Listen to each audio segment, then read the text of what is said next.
Kini is the best man of the group to be sent with the wedding rings.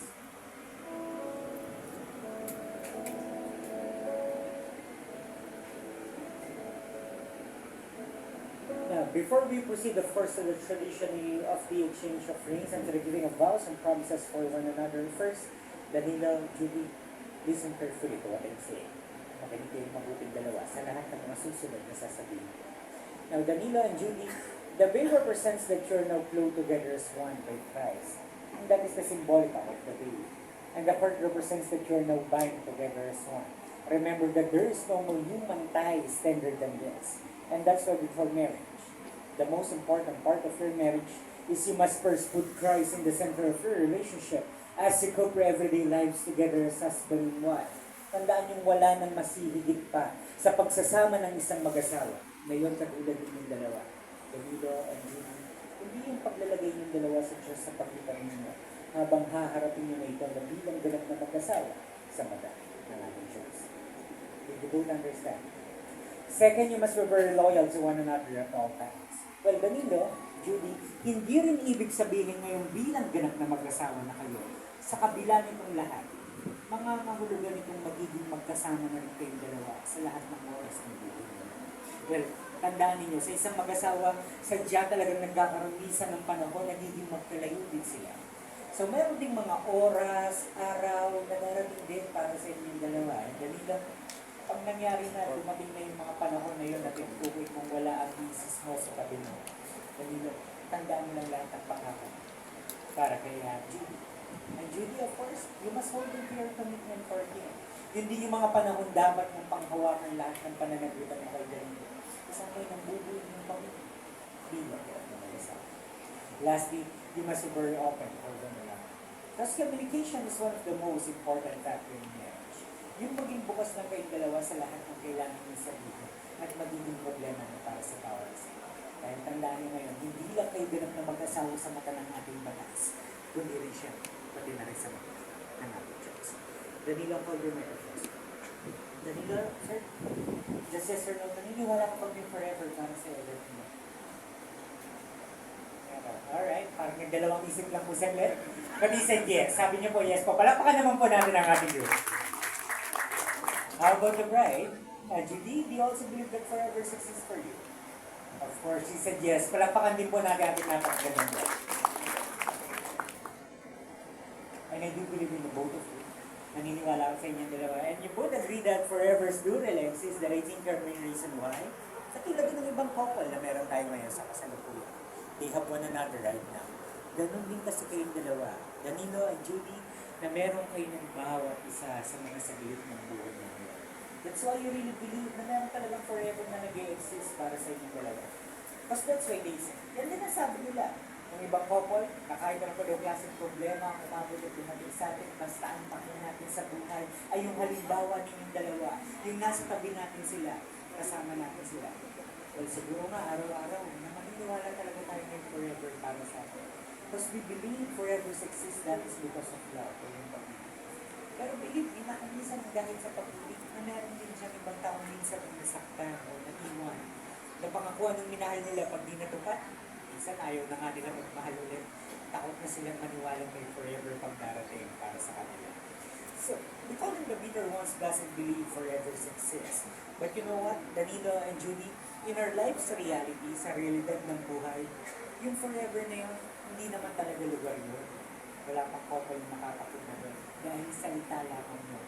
Ang pagsasama kasi ng isang mag-asawa, well, parang paglalakbay lang yan. Tandaan yung hindi na importante kung ano ba ang nag-aantay sa dulo na pupuntahan mo. Kung sa dulo nito, totoo bang may forever o wala? Again, hindi na importante mo.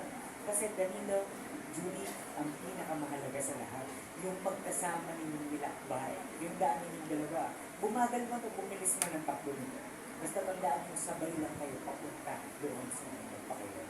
Tandaan nyo, walang perfectong kasal, pero meron patagumpay na pagsasama.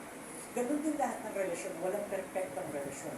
Hindi kasi lahat ng pagsasama ng isang mag-asawa mabubuo lang sa puro kasiyahan o sa kasaganahan. Meron talaga itong kalungkutan at kakulangan. Kasi meron kayong pagkakaiba. Ang pagkakaiba na yun, magdudulot yun ng hindi pagkakasundo, hindi pagkakaunawaan. Pinakamalala yung nagtatalo ang isang mag-asawa. Well, dapat na may iwasan talaga. Pero Danilo, Judy, handa ng lahat ng mag-asawa, kayang pagtagumpayan, kayang lagpasan lahat ng tinatawag natin problema.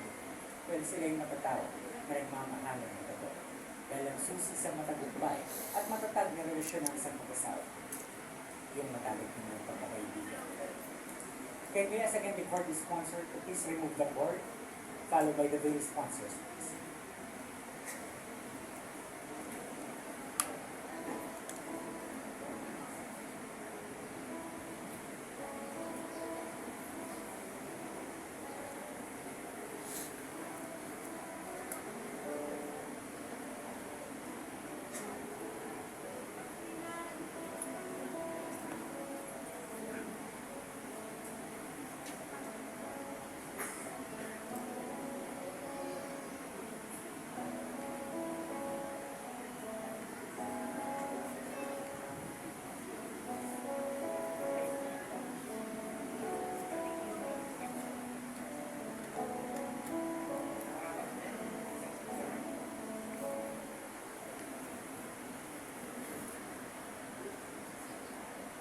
Now, before we proceed to this exchange of rings, Danilo, can you hold your microphone, sir? I would like to give you a moment para sa mga lahat ng gusto mong sabihin ng mga pangako mo para kay Julie at ibahagi sa nila. Yes.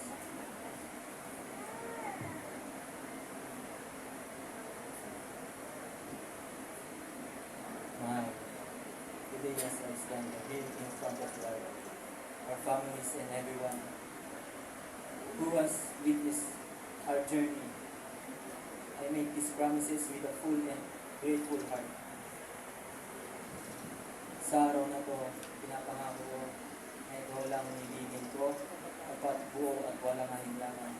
I promise to honor you, respect you, and protect the peace we build together.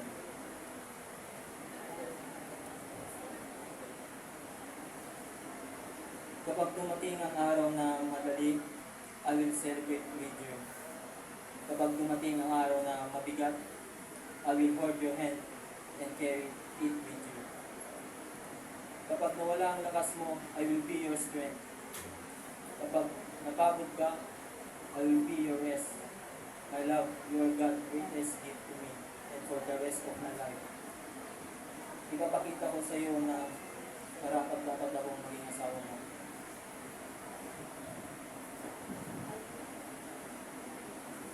This is my sacred vow. Sa bawat hakbang, bawat season, bawat umaga at gabi, I choose you, I honor you, I love you.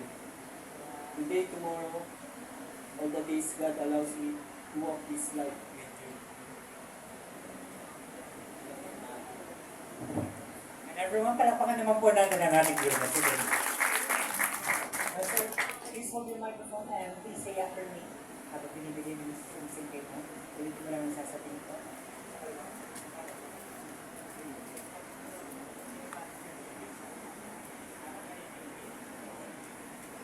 Say after me.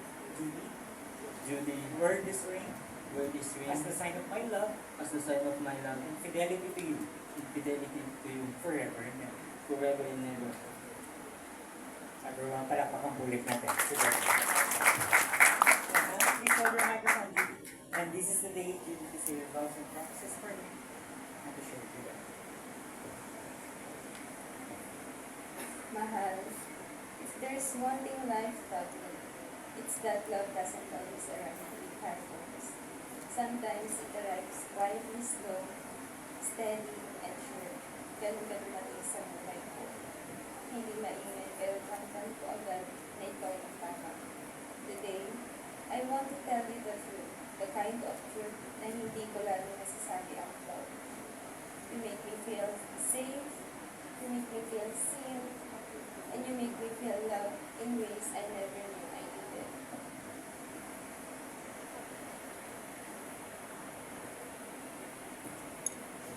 So here are the promises I want to make, not just as your wife, but as the person who chooses you fully and freely. I promise to be gentle with your heart, especially on the days na hindi mo kaya maging strong. I promise to listen, not just to your words, but to the things you struggle to say. I promise to grow with you, change with you, and stay with you even when life shifts in ways we don't expect.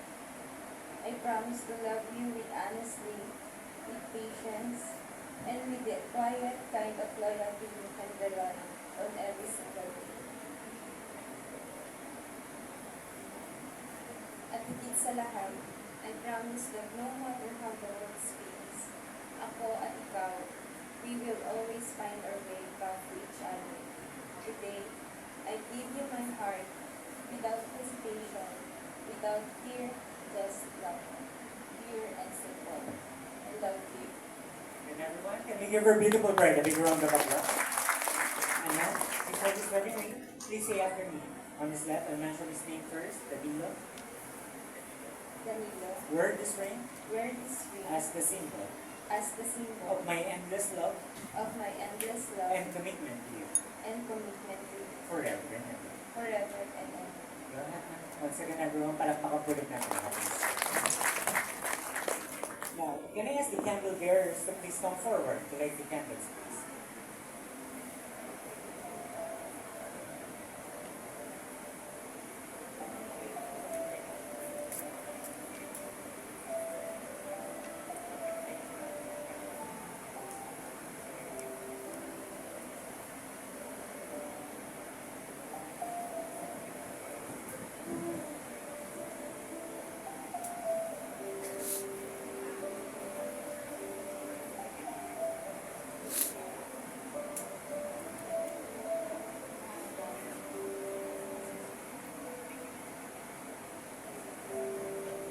Yeah.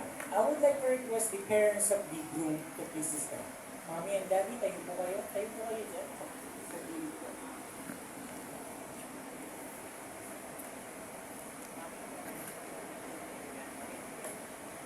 For the parents of the bride to please stand right here on the screen.